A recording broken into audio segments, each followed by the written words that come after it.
Elon মাস্কের শিক্ষাজীবন নিয়ে বাড়ছে আগ্রহ। বিশ্বের অন্যতম ধনী ব্যক্তি এবং টেসলা ও স্পেস এক্সের প্রধান নির্বাহী ইলন মাস্ক কোথায় পড়াশোনা করেছেন তা নিয়ে অনেকের কৌতূহল। ইলন মাস্ক দক্ষিণ আফ্রিকার প্রিটোরিয়ায় বেড়ে উঠেছেন। প্রাথমিক ও মাধ্যমিক শিক্ষা গ্রহণের পর 1989 সালে তিনি কানাডায় পাড়ি জমান। সেখানে কিংস্টনের কুইন্স ইউনিভার্সিটিতে 2 বছর অধ্যয়ন করেন। কিন্তু চলতি বছরের মে মাসে মাস্ক প্রশাসন থেকে সরে দাঁড়ান।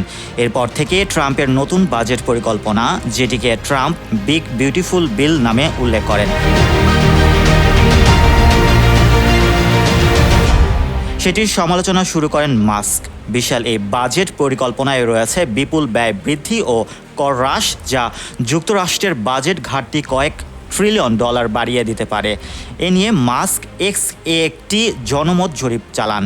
জরিপে অংশগ্রহণকারীদের বেশিরভাগই যুক্তরাষ্ট্রের নতুন রাজনৈতিক দলের প্রয়োজনীয়তা অনুভব করেন। মাস্ক বলেন, 2:1 ব্যবধানে মানুষ নতুন দল চেয়েছে আর তারা সেটা পেতে যাচ্ছে। Mohammad Rasel, news 21 international desk.